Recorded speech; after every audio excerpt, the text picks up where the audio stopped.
Thank you for watching and following TVS London. This is an online channel where we talk about sports and technology. We wanted to bring inspirational personals from this industry, from sports and technology, to talk about their inspirational journey so that their journey and their stories can give some inspiration to the young people. Spirit of cricket is one of the key themes in our cricket segment. We wanted to make sure the young generation, the young people, learn about the spirit of cricket and what does it mean, and then they play with the game with the true spirit. We wanted to bring technology forefront of our discussions, and we will bring some key leaders from the industry, from technology, from sports, to talk about the challenge and opportunities ahead and how we can adapt the new normal. Due to COVID-19, our life will be different. The things will be depending on technology. We wanted to make sure the sports are ready. We wanted to make sure the people, the young people, the coaches, and the industry learn about how to adapt, how technology can help coaches, how technology can help players, and how the fans can have the excitement and experience without being in the ground. So we wanted to discuss all of them. Please follow us.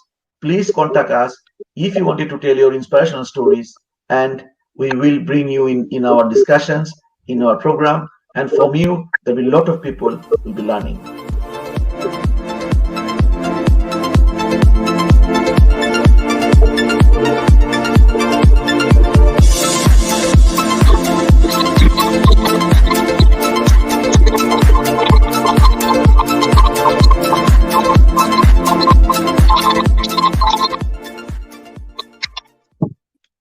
Hello, Assalamu alaikum, and welcome to Spirit of Cricket with Ratan. And today is Saturday. It's bright, sunny weather, and cricket is going on. And we all know that cricket is back, and particularly recreation cricket. And of course, England is playing West Indies today. Um, Today we'll be talking about one of our very important guests, community champion. We'll be talking about his journey, and the person I'll be talking about. I think uh, I personally take some motivation from him, how somebody can give so much back to the community, back to the sports, particularly cricket that we love. Without further ado, I just wanted to introduce our my guest today, Mr. Salim Yasin. Assalamu alaikum, Salim bhai. Walaikum salam, Ratan. Thank you for inviting me. It was a pleasure. It was a pleasure for me to inviting you and talk to you as a community champion, as a legend. You know, many people who don't know Salim Yasin, I think number of them watching today, they would know. Some of them maybe don't know. He's running a cricket league over 30 years, and it is not only running a league over 30 years. You are running in very successfully, and with the pride, with the passion, and brought so much to the grassroots. And there are a lot of followers. So we'll talk about everything. So how you are feeling during this lockdown? Just talk through about your personality, your personal circumstances due to COVID, health-wise, your family. Well, health-wise, thank God, with grace of God, me and my family have all been very good. No problems whatsoever. But as far as the cricket side goes, that since March, when we should have almost started our cricket, and then April when the game should have gone on, and not having the games after 52 years, really, April, May, June, it looked like that we've lost something, lost from our physical body. It's been very, very boring. You're with your family, but still your mind that, we should have been on the field. Of Because course, 52 years or 31 years of the league, we want to be out on the pitch. yeah, for the first time, I think you are having your experience in lifetime that this never happened. and Yes. for us much younger, for us also, and there are many people the same. Um, I just wanted to talk through about some of your journey, the program we called the journey, and journey of a personal like you. I think you have given whatever you need to give, and you are still a lot to give to the community and the cricket. So you arrived in UK in 1963 and studied in Stepney Green in Tower Hamlets, and and That's and correct. and start playing cricket with your friends. And then you Yeah. thought that we'll be forming a team and get on with it. Just tell the story. Well, you know, when you are leaving the school in the younger days, you don't know where you're going to end up in your adult life. And in those days, we thought between five or six of us friends that, look, let's start a little club so that at least with the cricket skills, we can all get together. And at least in summer, we'll be all in touch with each other, which carried on, which was started in 1965, having no facilities in those days whatsoever. We started in Hackney Marshes because that was the nearest to our home, and we started calling our club Hackney Marshes. But then again in 67, we dropped Hackney because we moved to Leighton. And we were honored to be playing in Leighton County in 1967, 53 years ago. But then again, we after in playing just friendly games along here, there, and everywhere, we thought, oh, let's make something interesting by forming a league, because there were a lot of clubs in those days in the 80s, 80, middle of 80s that propped up, and we started with the league of 18 clubs. First year we were only the knockout league, but then we said no, let's go all the way, and thus the league started in 89. And after 31 years, if I don't mind saying myself, the league has been very, very popular, and we've been honored by various test players from Pakistan, India, even Sri Lanka, oh, it's Bangladesh, of course, who came and played for our league. As you know, that even recently we've got, last year we had six test players playing for our leagues, clubs. I think we know about how successful your league is, and people look forward to come and play because there are two things. One is they enjoy playing and the environment where you brought in a lot of professionals, which is not there in the grassroots, and there are a lot of uh, players from the community also. They wanted to be part of that because they wanted to be with those people. So it is something that you have really nurtured really well. I will just talk through few things. Before that, I'll just take a short break, and we'll be talking about cricket and the community and more on. So I'll just play a short video about Capital Kids cricket at a glance, and we'll come back to you.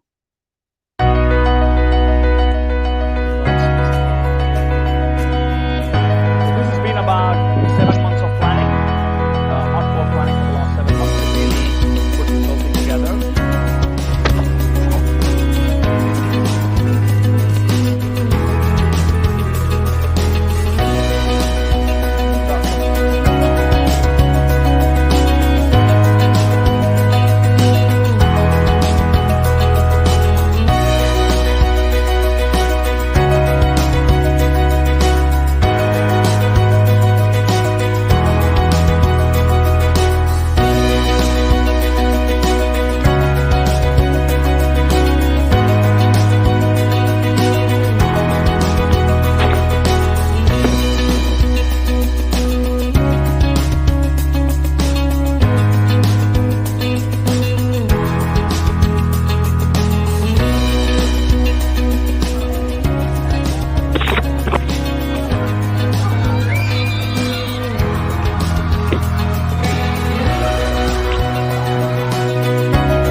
welcome back.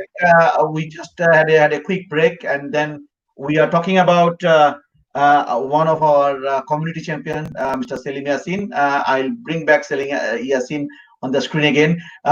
Salim bhai, there are few interesting things you mentioned. One was you grown up, probably you studied in Tower Hamlets in Stepney School, where there is no facility. You did mention, and you had to go to Hackney Marshes. And I am supporting the Hamlets Cricket Club, and we set up a club back in 2009. And the same challenge remains after how many years, God knows, you know. And you moved to Hackney Marshes, and then you came and played Leighton. Leighton, we know that it is a ground where Essex first team used to play. Can you tell your memories when Essex first team was playing and you moved there, and how the arrangement was those days? Well, basically, what happened that in after 67, 1989, Essex started to move away from local grounds. They used to play in Valentine Park. They had some games in Leighton. They had some games in Southend, etc. But then, whatever reason, they stopped. They were getting the grounds were reduced. So we were opportunity to go into the ground and play on Sunday. So it was a great honor in those days to get that kind of fantastic facility in Leighton. But then, obviously, after that, we had to change our plans and moved on, because I moved to Redbridge in 78, and then we moved on that way towards All right. Redbridge and deep into Essex. Okay. Was there any game that you played or any other team played when Essex used to use that facility at Leighton? I'm just talking about the Leighton, and Essex also playing. So that was it sort of a shared, or it was when Essex No, played no, it no. was exclusive? Now it was in those days, if they had a fixture, and then during that fixture we were not allowed, that, because they used to come in for once a season. So one game virtually a week in the season. So during that week we were not allowed to obviously play along when they were playing. So we didn't have a game on that particular time. But then, as I said, they moved away from Leighton, and then early on we had exclusive for Sundays along with a couple of other clubs. Yeah, the wicket must have been that time prepared really well, and you must have played in a good ground, a good Well, outfield. And compared to what Leighton is now, it's hell and heaven difference. It's like Lords playing at Fairlope Waters. yeah, so yeah, of course, I think there are things are happening. I hope it will get better with the new restructuring of the facility. Talking through about the way you started your league, it's not that easy. You are of course you are a businessman, you are a father, you are a husband, you are a grandfather, all right, and you are a community leader, all right. How you manage to do things, balancing up?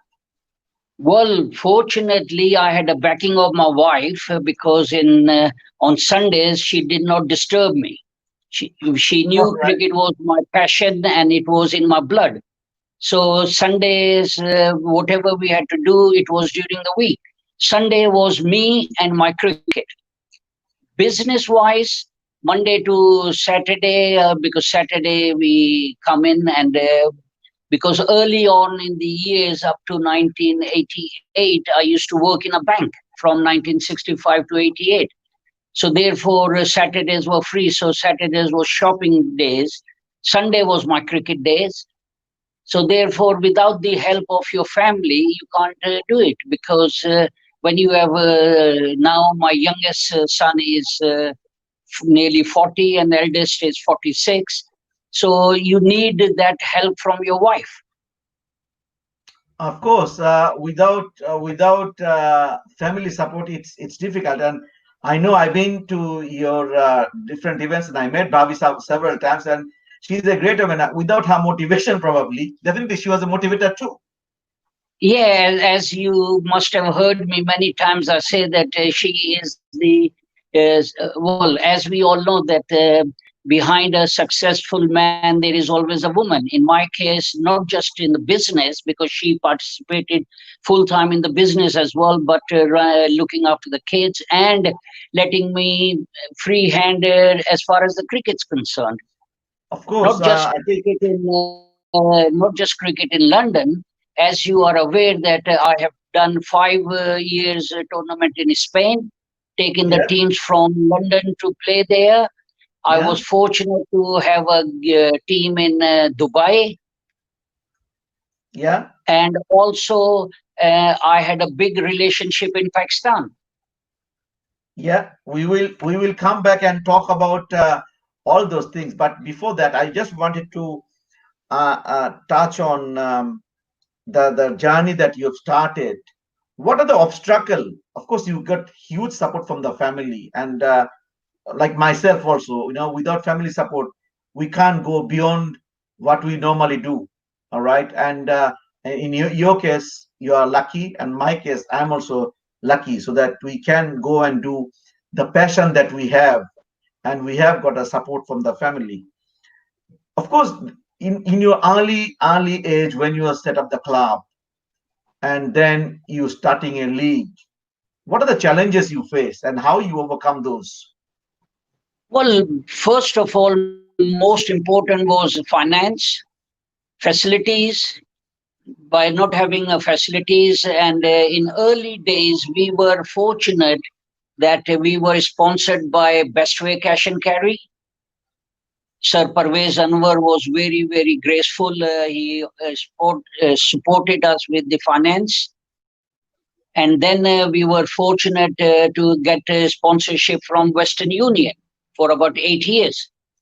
So without that initial help, because we were all getting on with our businesses, so we couldn't put the money of our own into it, because in early days we were all struggling. Thank God things have changed, and now, as you are aware, and I'm fortunate to even sponsor certain clubs like T20 Asia Blaze, etc., and help with the charity functions, organizing it. But those were the challenges in the beginning of the journey. That finance was the great, and the transport, Yeah, because none of us used to have the cars as we have them now, and we used to even travel 8 and 10 people in one car. yeah. Just talk through about few of the challenges that you have uh, to organize the ground those days, because ground is a huge issue now. All right, for now, following your footsteps, there are a number of clubs are there. 30 years ago, maybe in East London on Sundays, probably you are the only club. Maybe there are maybe one or two maybe exist. How was the ground situation then? Well, the ground situation, frankly, there wasn't as grounds we know.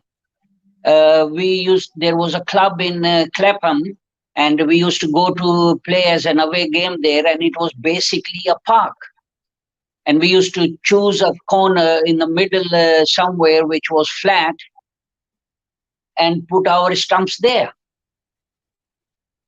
So, and when mostly, I would say, other than one proper cricket pitch in Hackney Marshes Arena, which was on the left hand side of the A12, there was a ground prepared as a cricket pitch, as we call it.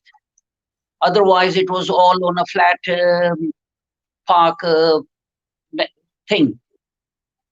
So there was some, of course, you managed, and how those days you link up with the county boards when you started. I'm talking about, let's say, in the beginning of your league, how or you just did it on your own, everything. Well, basically, we did it. There was no help, cooperation, or association with the counties at all. Eventually, after moving into Leighton ground, Essex became aware of likes of us, and uh, they even gave me a long service award in September 2005. In those days, it was great thing to receive a award from 2000 from Essex County, which I've got it hanging up in my office. A big certificate from them. Yeah. I think this is one of the things probably I thought of touching on later stage regarding recognition. I think Yeah. there are people getting MBE, OBE, and I know there are many out there. Uh, all of them are deservedly, I think they deserve this, but the person like you uh, should have those sort of recognition. We can talk about it later on. uh, Talking about the finance and sponsorship, you see that whatever we do, whatever the charitable things we do, volunteering, etc., at the end of the day, it's all about money. You need money to do things.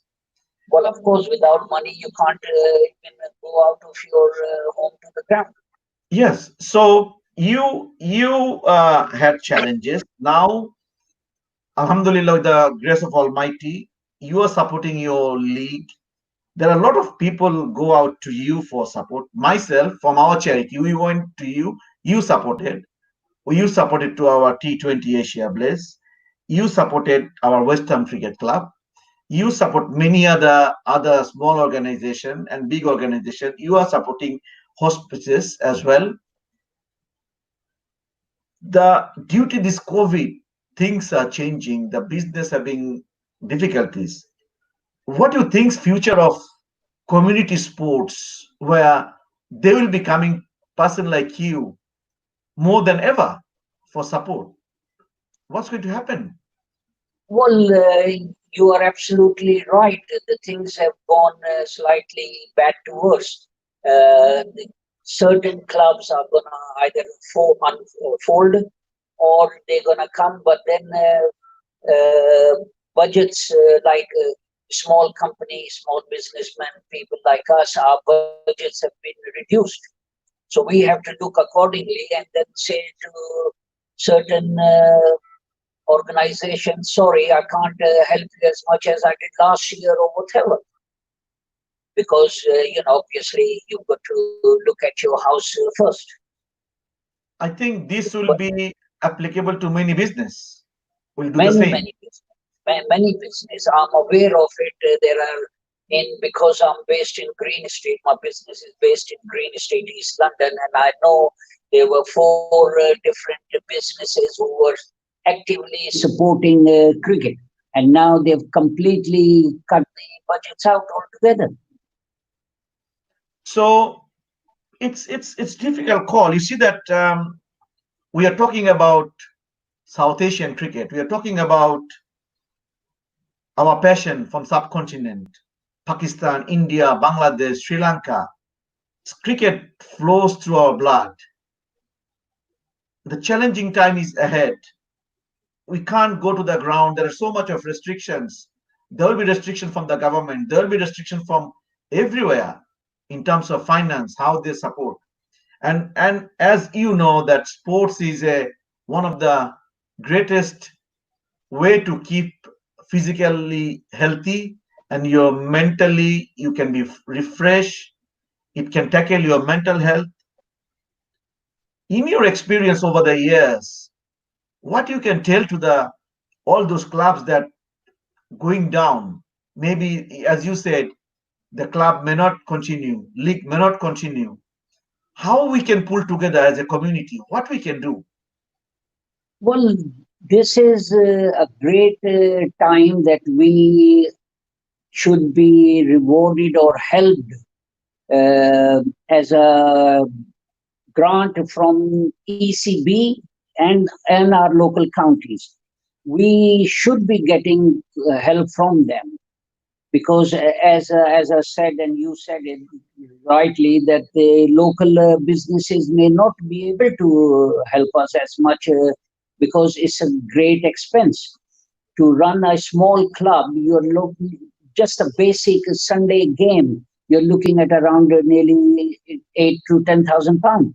So a local club, unfortunately, is not going to do it. So grants have to come. We have to, South Asian Cricket League must put pressure on likes of counties of Essex, Surrey, Middlesex, and ECB, because the money is there. Money is Or that definitely there. And ECB should contact government.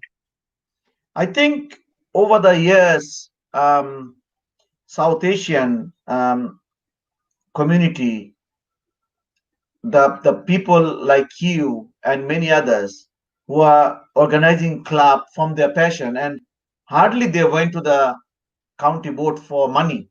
They went to the county board for other possible logistic help. And businessmen like you, there are some who are coming and helping all the small clubs and leagues, and they are running well. And I think this is the time more than ever where it need to come other way around.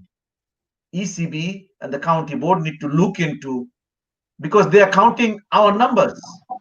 They are Well, talking about exactly. the foundation. They're counting our numbers. They need to now look after us, regardless That's what is our right. infrastructures are and what is our governance are. They need to come and help, make sure that governance are right, paperwork is right, and support them. You know, and I know the funds are there, but we, as a grassroots cricket, we are not getting anything. So something need to be done. Something need to be done. I am from my bottom of my heart. I just wanted to extend my support to the any league, any teams that are listening and watching.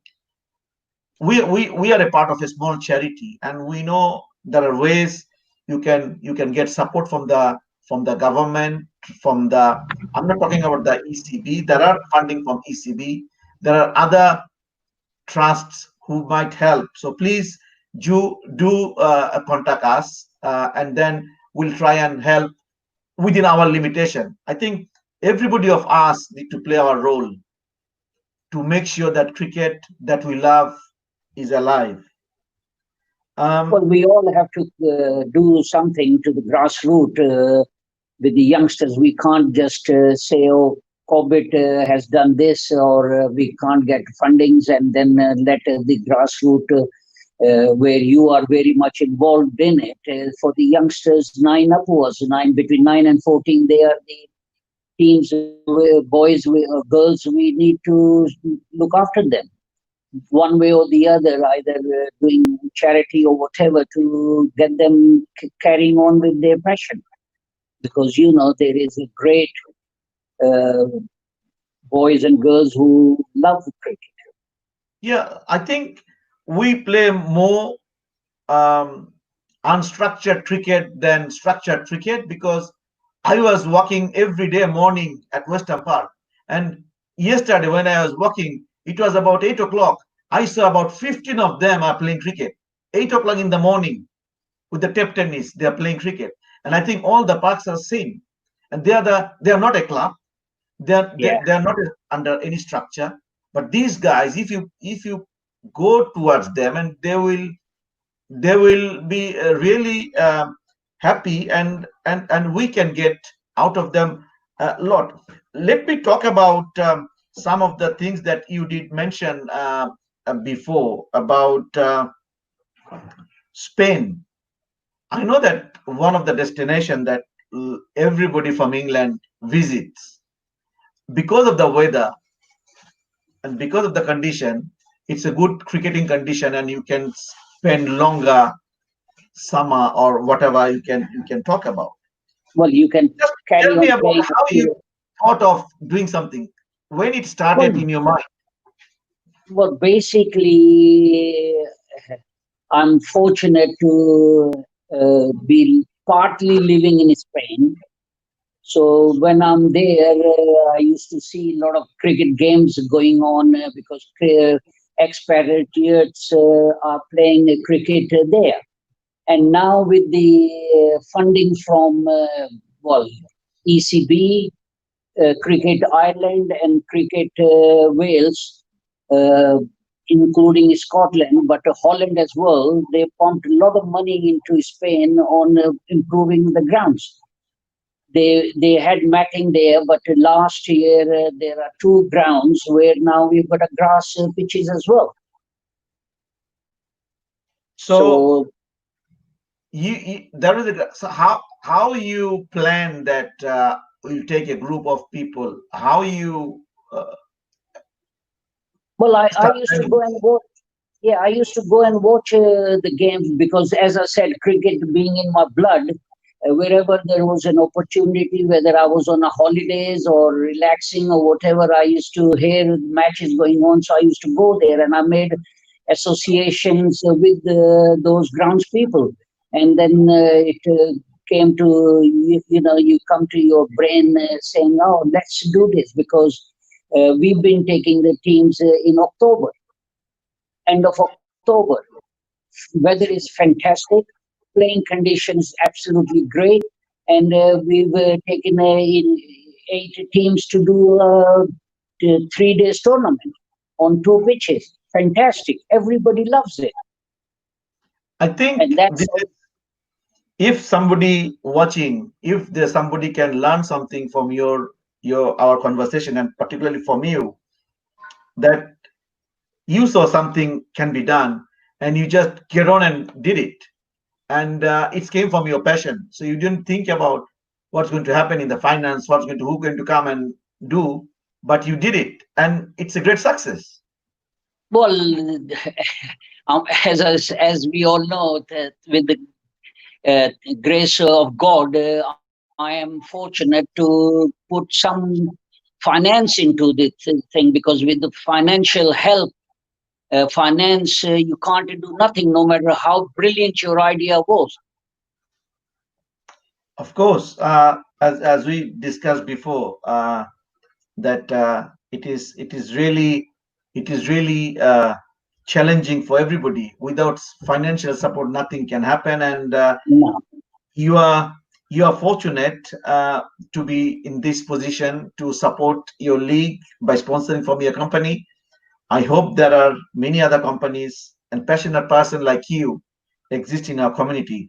We'll just take a little break, and while we are at the break, we'll be just watching a small technology that cricket is bringing from smart cricket, and Okay. then we'll just come back.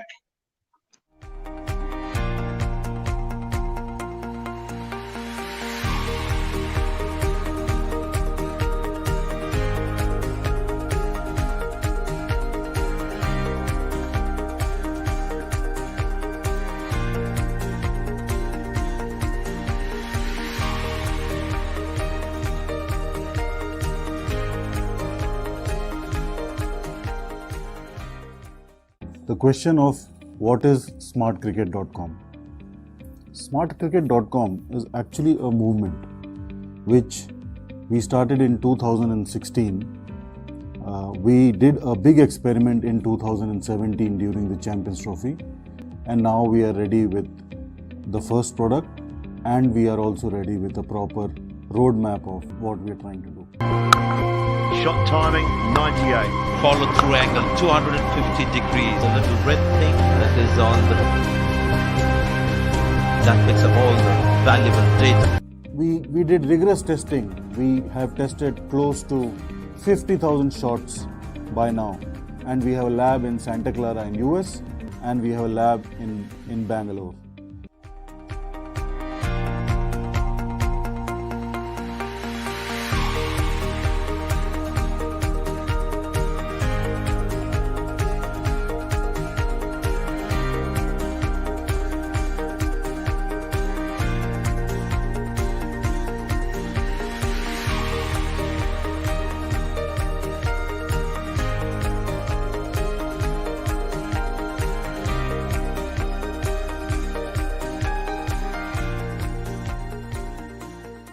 Does it affect in how you hold the bat? Not at all, because you never hold the bat where it actually is. You actually hold it slightly lower. If anything, actually, it gives you a little bit of a counterbalance. You see modern cricketers put a bit of tape around the top of their bat to give them a bit of counterbalance so that your hands fit in nice and snugly there. That's already done with this little bit of technology. There's a bit of technology there that basically picks up various things on the bat. So for example, bat angle. Someone like Hashim Amla with his big twirly bat that he has at the top there, a little bit like the Jim Furyk golf swing, he will have a big bat angle. Someone like MS Dhoni when he goes to play the helicopter shot, he is going to have a big bat angle. Maybe someone slightly lower to the ground. Who am I thinking? Some of the England batsmen maybe start a little bit lower. Jason Roy, people like that, have a lower back angle. There's the one of the six, 71. That quite a few bats. The thing it picks up is bat speed. The amount of times we have done masterclasses talking to Virat Kohli or AB de Villiers about bat speed. What does that actually mean? It's all well and good saying, well, you've got fast hands, but how do you measure that bat speed? So someone like me, a boring batsman, used to have very low bat speed. That's why the ball didn't go anywhere. But some of these guys, if you think Kohli when he plays the seamer, actually plays with firm wrists and doesn't create much bat speed. But when Kohli plays against the spinners, Kohli really generates a lot of wrist and bat speed through the ball. So what we've been able to do is actually quantify that. So maybe with Kohli against the seamers, his bat speed is good. Kohli against the spinners, his bat speed is absolutely phenomenal. But it's not just bat speed. You could have the most brilliant bat speed, but if it doesn't get there in the right time, then the ball doesn't go very well. So you also need the timing of the bat speed, and this sensor picks up exactly when the timing is, and hence how far the ball will go, how much impact it has on that cricket ball. So from this little bit of technology in the bat, we are picking up a whole different bits of information about how good batsmen are and how well they hit a cricket ball. Many bat sensors in many different ways, and tell us how well a batsman times the ball, and the measurement that we're using is the speed. You can seamlessly sync your bat sensor and start using the bat sensor with the same app. When we launch the shoe sensor and the ball sensor, the same app will seamlessly sync all the sensors and give you all the data with all sensors synced in time together. This is a revolution which is going to unfold, and it will change the way training has been done so far. At this point of time, while I am speaking, training is more a gut feel of a coach. Now we'll convert it into real data.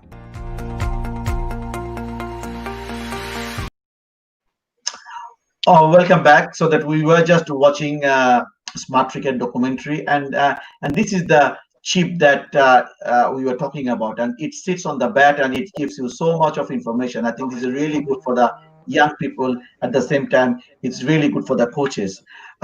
We are talking with Mr. Salim Yasin. Salim Yasin is a community leader, is a legend for our community in London, organizing various things, very successful business personnel. We are talking about a lot of things. Just before we finish, we talked about the Dubai. You have a very strong relationship, Spain, and strong relationship in Dubai as well. Just talk through about things that you do in Dubai in terms of cricket. Can you hear me? Sorry, Ratan, I've lost your voice. Let me reset. All right. Okay. While we are talking about it, so just we will come back. So that we were talking to Mr. Salim Yasin about various experience that he had. He had the experience of setting up a successful cricket league in London, Elliott Davis London Cricket League, which has been running about over 31 years, very successfully. At the same time, we were talking about some of the initiative that he took. One was in Spain, run a competition every year, and we were talking about another one which was in Dubai. Just talk through about your Dubai. Just Well, Dubai, because my son lives there, so whenever I go, as I mentioned before, that whenever I hear there is a cricket going on somewhere, so I just go to watch it. And I made association with the academy in Dubai, and then we got talking, and then we decided to, and it was one of trip of 7 days where we took a few boys from here, but we had some from three from Pakistan to come and join us as well, and then there were two from local boys. And six from London. Then we made up a team and played a tournament there, which was quite an experience under boiling sun. All right, yes, Dubai has become a very good destination for a lot of cricketers because Dubai Sports City is fantastic facilities, and Yeah, Dubai and ICC's Global Cricket Academy is there. yeah. Of course, obviously, you have a strong relation with Pakistan and Pakistan cricket. I know that we all from our countries have some sort of relation, but your relation with PCB and some of the players and the officials are very special. Talk through about few of it. Well, as I mentioned earlier, that over the years in our league, we had a lot of test players, ex-test players, current first-class players come and play for our league. But having said that, we were even fortunate to have Aleem Dar as not just as an umpire, but as a player for Marshes Cricket Club, which is my club. Even now, if he was here on during the ECB has blocked players or umpires to go and join outside. But when prior to 2 years ago, whenever he was in London and he had a free Sunday, he used to come and play for Marshes Cricket Club. Brilliant player, fantastic player. And along with that, we've had Arshad Khan, Ali Naqvi, who ended up as a test selector, Mohammad Asif, who we know from star of the younger boys, Abdul Rahman, Shahid Yusuf, Imran Nazir. I can carry on with the names.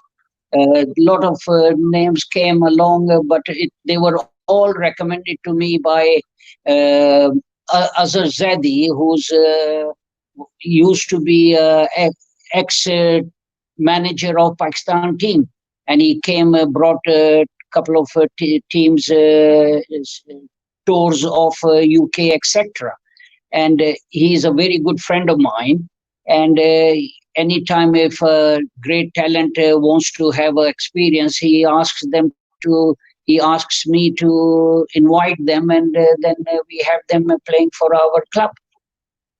You see that you did mention that some of your friends and you use the link that you created. You see, it's not easy. A lot of people have friends, but they don't do things with their support. You see that, but you are doing something positive. You have a relationship, and you have the passion from cricket, and you wanted to utilize that passion, which motivated so many youngsters in London.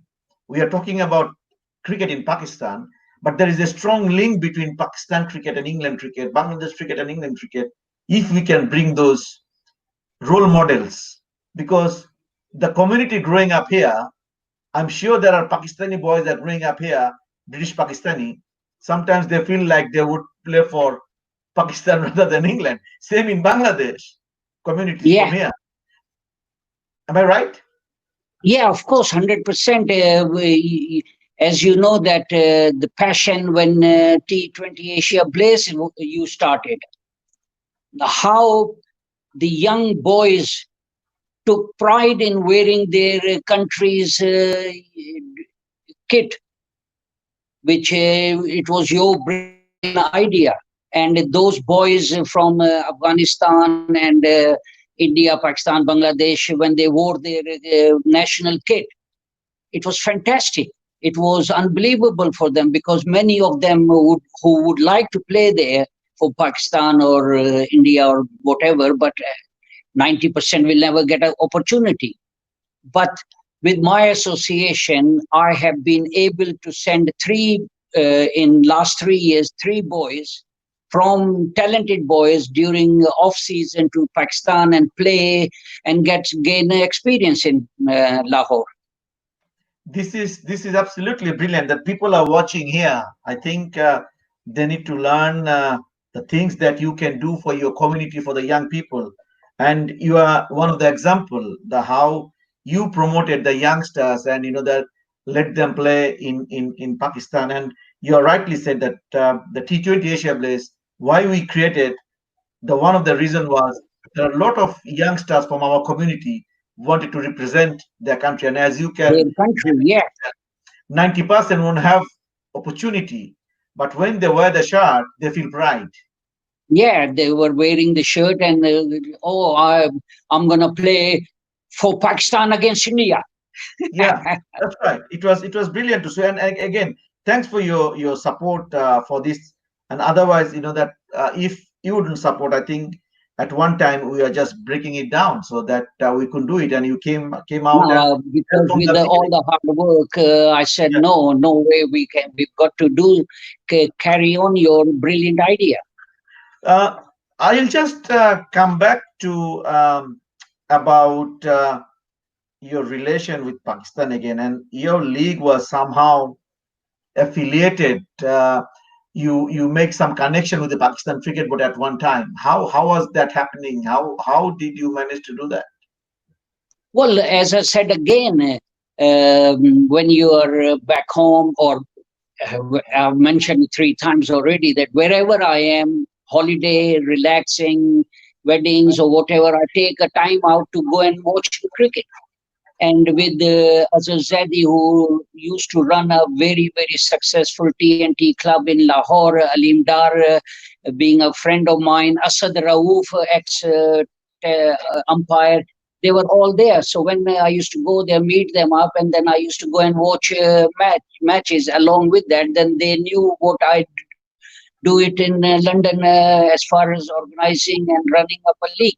So which they were very impressed that I'm on my own doing running a successful league and having Pakistani test players, ex-test players, current first-class players playing for them in London. So associated became quite good. I don't know if you can see this. Yeah, I can see this. Yeah. This Yes, is I a can.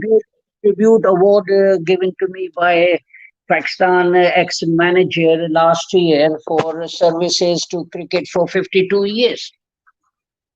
Yeah.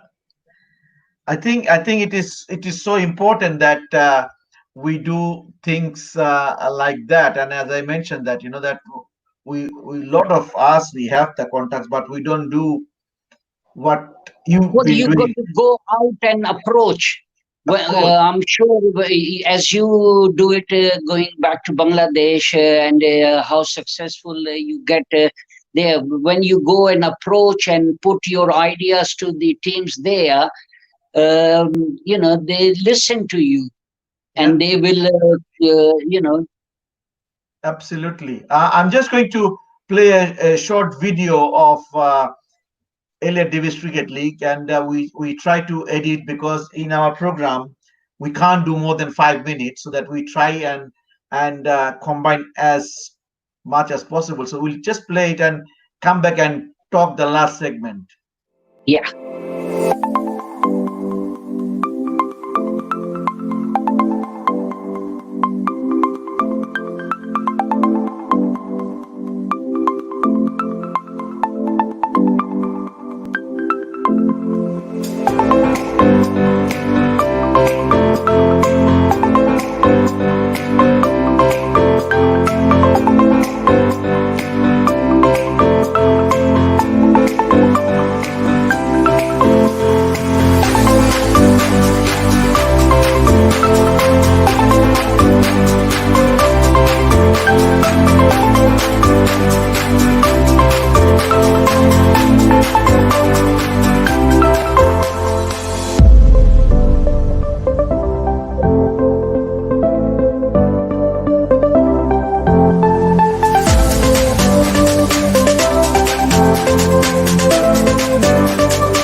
We are just watching, I think this was your 28th years video.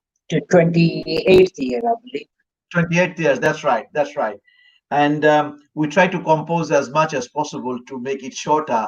There are a lot of things over there, but we couldn't. Well, including yourself and Jawar presenting presenting the trophies.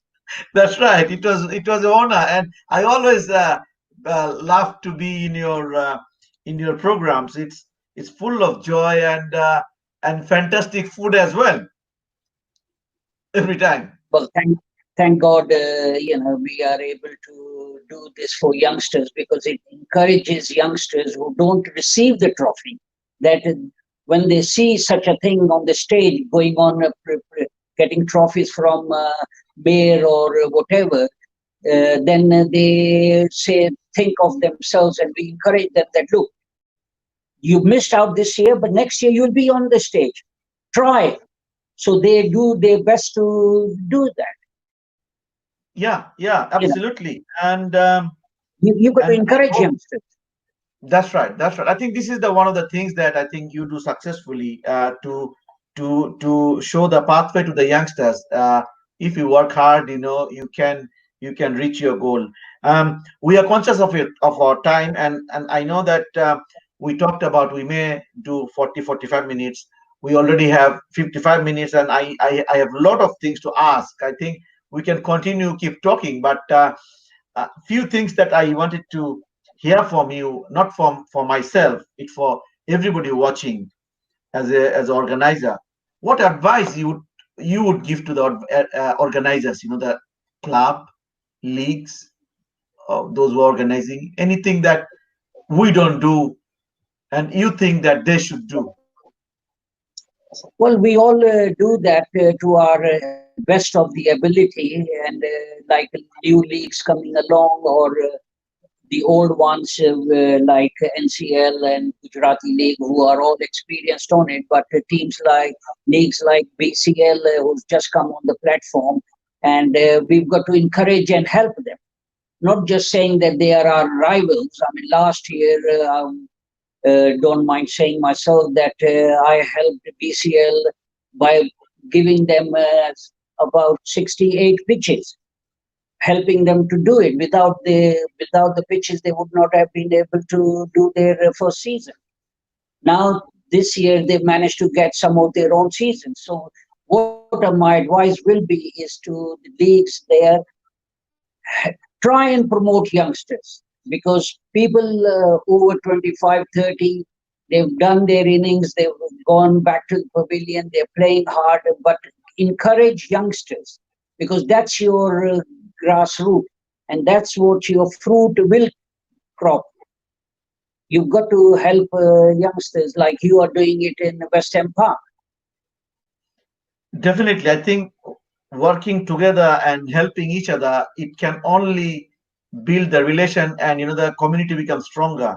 I think people who are watching today, if we as organizers take out something from our great Salim Yasin's that we need to work together, we need to support each other, rather than thinking of the rival, they're starting something new. If somebody is starting something new, we need to encourage them. It's not easy to organize a league, a team. It's hard. I know how hard it is. If somebody wanted to do that, we must help them. Of course, because we've gone through this hard times path. I mean, as I mentioned, in late 60s, early 70s, we had no facilities. Now, at least there are grounds available, not to the extent that we need it. All the leagues need their own hub. So if I had a ground hub of my own, then I would do so. I've got brilliant plans, but unfortunately, I can't do it. Not on a high ground. When you hire a ground and you go there, you can't day in, day out bring 9 years old, 11 years old, and try and train them. Fortunately, I'm fortunate that I can get current ex-test players to come on the ground and give a coaching to the boys. Yeah. I've got level 2, level 3 people to come and coach them. But not having a hub to the league's name, you can't do it. Your hands are tied. Yeah. But you've got to help others wherever possible. Yeah. Um, you're talking about, the when you started, that there was challenges. Do you think that anything you would have done differently if you go back and think now with all this experience now? Would you do anything differently when you started the Elliott Davis Cricket League, or maybe in between after 5 years? Would you have done anything differently that you thought that I should have done this? Now, unfortunately, I do not think on that thing. We've done according to the time and situation and money wise, financials wise, we've done to our best ability.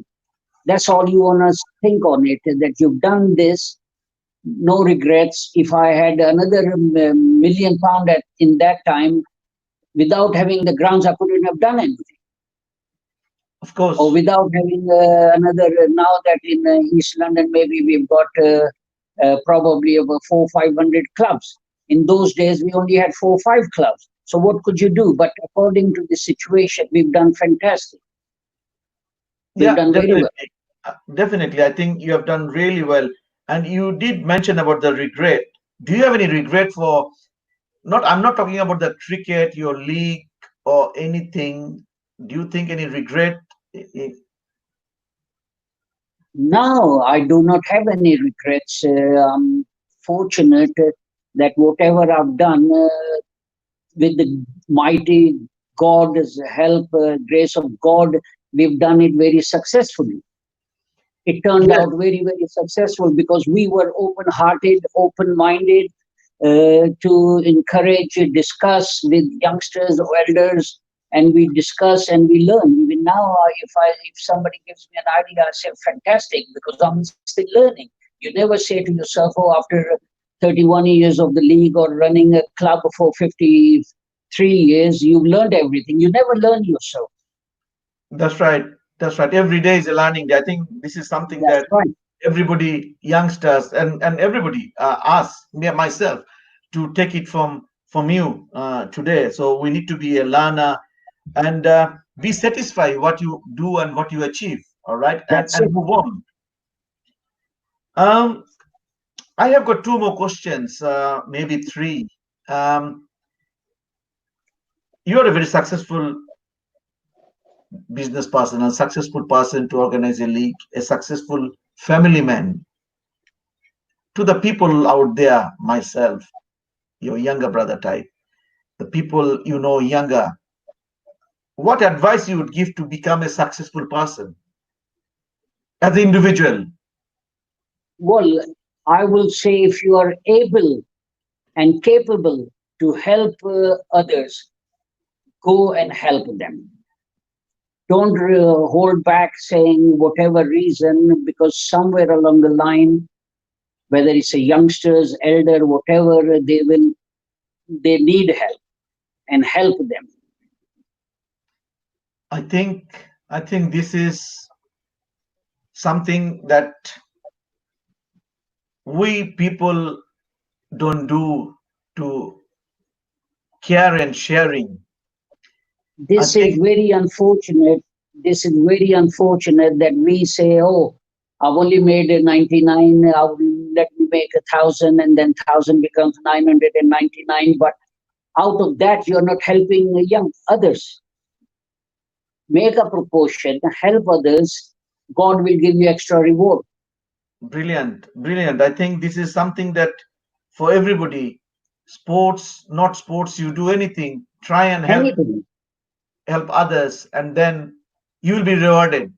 Any hard work, any something you give away, somewhere along the line, your hard work or your cooperation or help to the others will be recognized indirectly or directly. Brilliant. Definitely. I think this is another. There are a lot of things to take from our program today. You talked about various things, and as I said, that this would be recorded. This will be in our timeline, in our Facebook, in our YouTube. We can all share. People can learn from you. Just last question that I wanted to touch on, not about a question, your passion. Heaven House, that one of the children's hospice, you are really linked up and you are helping them. Just tell me about your passion and how you got into them. Well, we unfortunately, we Asians, when I say Asians, all comes everybody. We are very charitable people. We help our own communities. We go to India, Pakistan, Bangladesh, but we are not helping the people where we are living.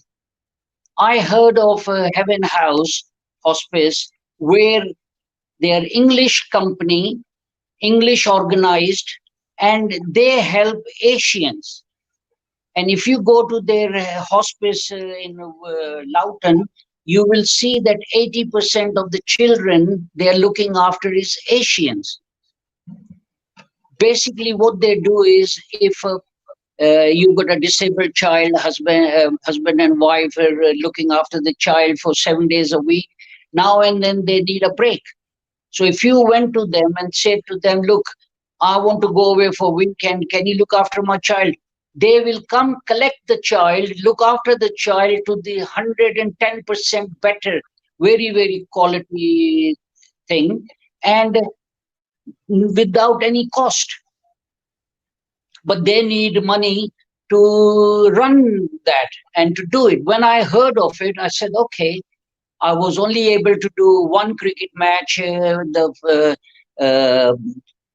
charity, the donation or monies which I generated in that particular days was about 18,500 pounds, which wasn't much. But over the period, in now my association with them 7-8 years, we've been doing indirectly quite a lot of things so that they get something, because to run a hospice like that, it costs them about 3.5 million.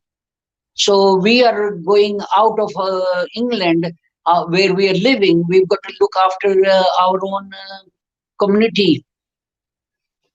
Yes. So that's how I got into hospice, Heaven House.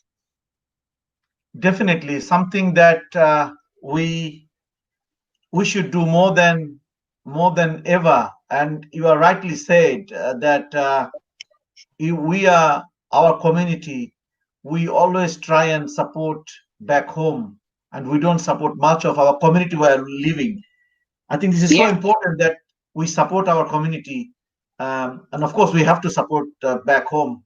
Well, back home, but a small proportion will help. There are lot of organizations such as Heaven House who are doing a fantastic job. But unfortunately, English people obviously help them. Local people will help them.